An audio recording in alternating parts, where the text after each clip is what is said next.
bienvenue sur notre chaîne Les Moments Tarot de Fanisa. Nous nous retrouvons aujourd'hui pour continuer la présentation de The Light Years Tarot de Chris Hahn, ce très beau tarot. Et la thématique du jour, ce sont les arcanes majeures. Donc il s'agit de 22 cartes ou lames qui représentent des grands archétypes. Et chaque carte correspond à une étape d'un grand voyage. Et à chaque étape, la carte nous apporte un enseignement pour nous guider sur notre cheminement. Chaque carte porte en elle une part de lumière avec des aspects positifs, optimistes et également une part d'ombre, donc avec des éléments plus complexes. Dans les tirages, les arcanes majeures peuvent être interprétés à l'endroit et à l'envers, mais dans cette vidéo, je vais proposer l'idée centrale de la carte et quelques mots-clés. C'est parti pour la présentation des arcanes majeures avec le fou. Donc le fou, dans le tarot d'inspiration Rider-Waite, est numéroté en général 0 ou 22. Rappelons que dans le tarot de Marseille, il s'agit de la carte du mât qui ne porte pas de numéro. Le fou renvoie à une énergie de potentiel pur. Donc, on voit souvent représenter une falaise qui nous renvoie à l'idée de faire un saut dans l'inconnu, de franchir le pas, avec une foi aveugle dans l'univers et dans les événements. Les mots-clés sont le nouveau départ, la liberté et l'insouciance. La carte numéro 1, le magicien ou le battleur. Si le fou était une énergie de potentiel, ici, nous sommes dans une énergie de concrétisation et d'action consciente. Donc le magicien fait le pont entre le monde des idées, le monde spirituel, le divin et le monde concret matériel. Donc voilà, il représente le pouvoir de la volonté et l'action. Et il possède à sa disposition tous les moyens, les outils pour réaliser ses projets et concrétiser quelque chose. Les mots-clés sont la manifestation, les ressources et les initiatives. Arcane numéro 2, la papesse ou la grande prêtresse, ici The High Priestess, est une figure qui incarne la sagesse. Donc c'est en général représenté par une femme et elle représente donc la gardienne du subconscient. Dans cette représentation, elle a les yeux fermés, ce qui lui permet d'être focalisée sur son monde intérieur et la spiritualité. C'est également une énergie de mystère et de secrets non révélés.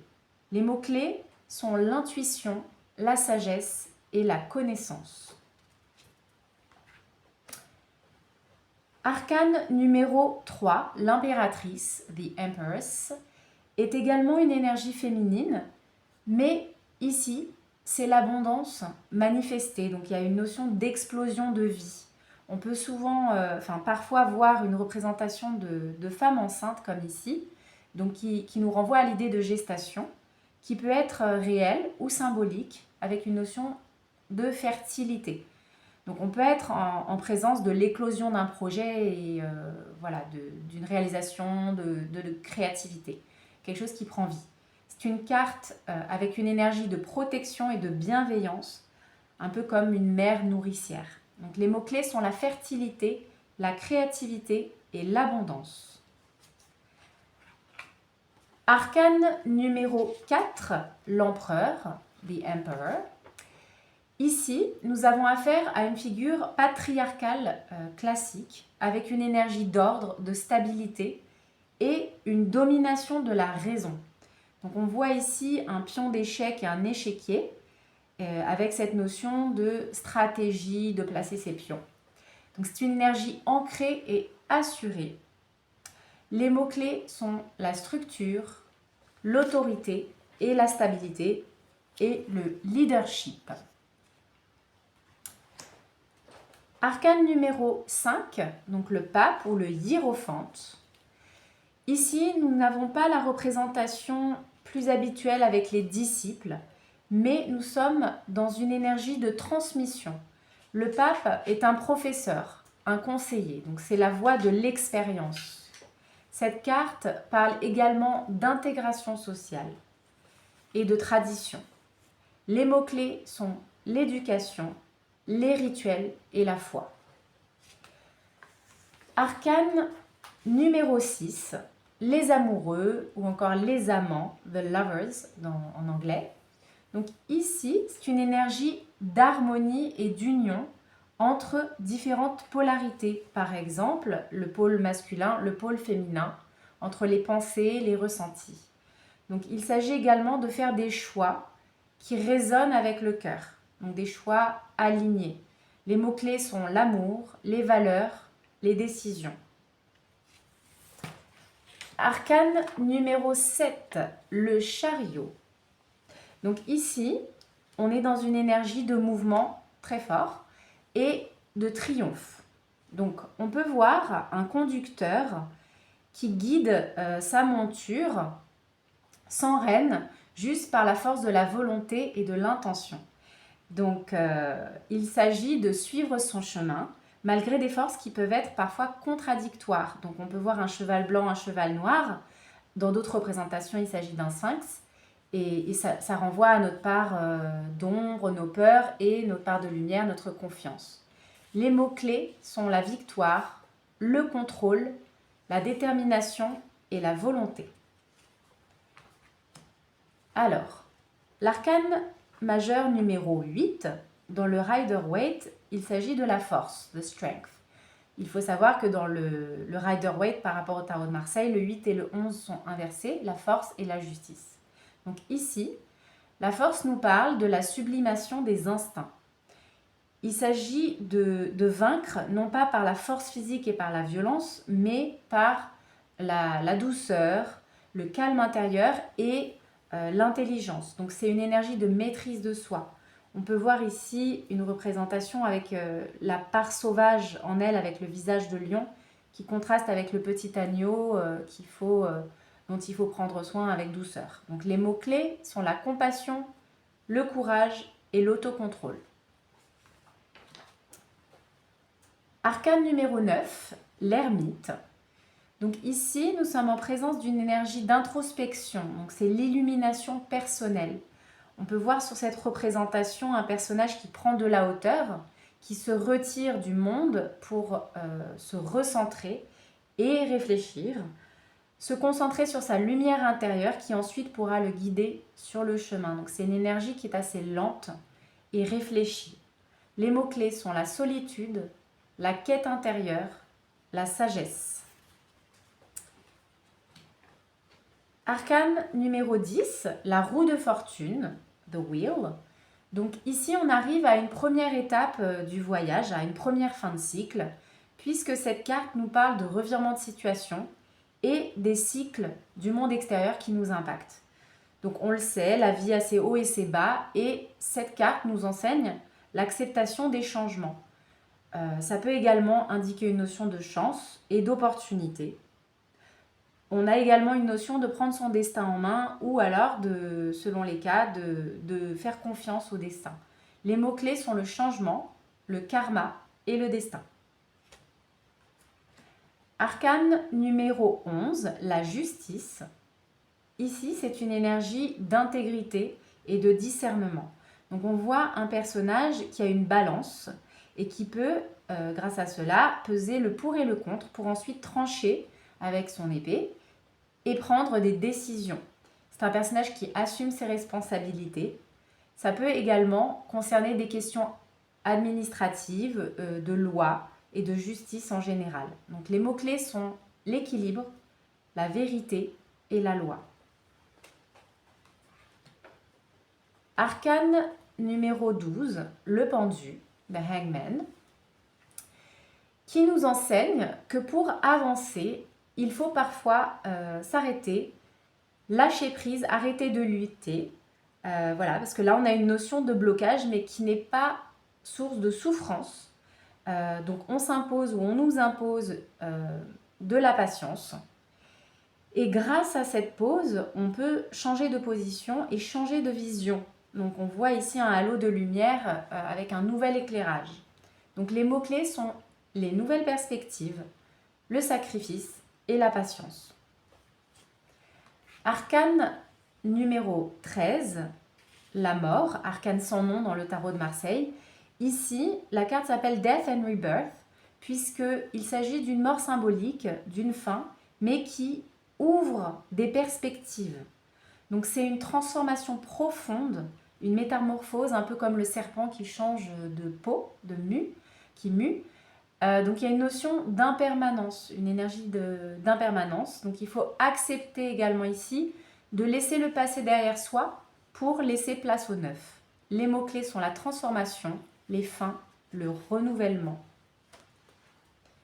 Arcane numéro 14, tempérance. Ici, c'est l'harmonisation des opposés. Donc on peut voir un personnage qui jongle ici entre le soleil et la lune.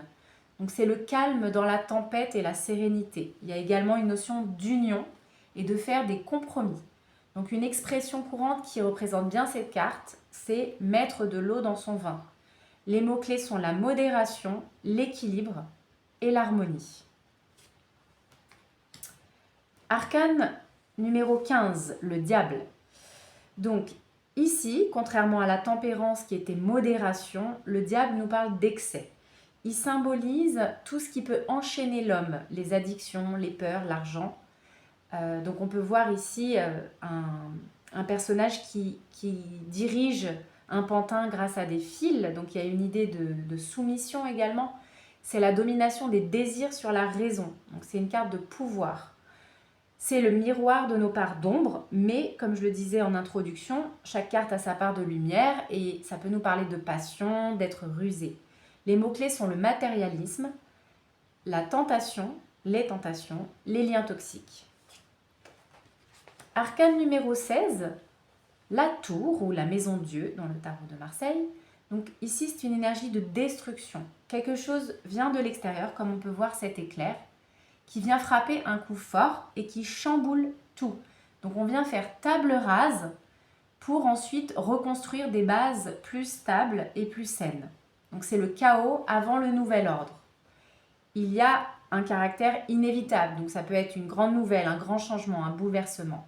Les mots-clés sont les révélations, le bouleversement, la crise, la libération. Arcane numéro 17, l'étoile. Donc là, on revient avec un peu de douceur. Après tout ce chamboulement, c'est le nettoyage de l'âme, la cure et l'apaisement. Le silence et la paix sont de retour. Et c'est la sensation également d'être guidé et d'être sur le bon chemin. Donc on peut voir ce personnage qui s'accroche à sa bonne étoile et qui tient le fil tout près de son cœur. Voilà, donc les mots-clés sont l'espoir, la pureté et la guérison. Arcane numéro 18, la lune. Donc c'est le mystère de la nuit. Il y a une notion d'ambiguïté et d'inconnu. La lune nous parle d'affronter nos ombres, nos peurs et nos émotions les plus profondes. Donc on voit ce personnage qui s'immerge et qui est éclairé seulement par un petit halo de lune à travers l'eau. Les choses ne sont pas nettes et donc il faut se fier à son intuition, représentée ici par la lune. Et voilà, c'est une énergie féminine. Les mots-clés sont l'illusion, le subconscient et la sensibilité. Le soleil, donc ici, c'est une énergie de récompense après ce long voyage dans l'ombre. Le jour revient avec un grand vent d'optimisme. On dit souvent que c'est la carte la plus lumineuse du tarot, comme on peut voir là toutes ces belles couleurs. C'est aussi la clarté, la levée des doutes et de l'incertitude. C'est une énergie d'accomplissement. Les mots-clés sont la joie, le succès, la confiance et la vérité. Arcane numéro 20. Le jugement. C'est une carte qui nous parle de renaissance, un petit peu comme le phénix qui renaît de ses cendres. Donc c'est une carte de deuxième chance. Maintenant, les choses sont claires et limpides et c'est une évidence. On ne peut que répondre à cet appel. Les mots-clés sont la révélation, l'appel et le changement. Donc on voit là qu'elle est appelée, c'est une deuxième naissance d'une certaine manière. Enfin, le monde, arcane 21, la dernière carte du tarot. Ici, la boucle est bouclée. C'est l'étape finale du voyage, la consécration. Donc, il y a une notion d'apogée et de fin de cycle. Donc, on boucle un cycle, mais qui nous permet de réaliser ensuite un voyage, un autre voyage encore plus grand. Les mots-clés sont la conclusion, le succès et l'accomplissement. Voilà pour la présentation des 22 arcanes majeures. J'espère que cette vidéo vous aura intéressé. N'hésitez pas à la liker, à la partager, à la commenter si vous le souhaitez et vous abonner à la chaîne pour voir nos autres vidéos. Merci.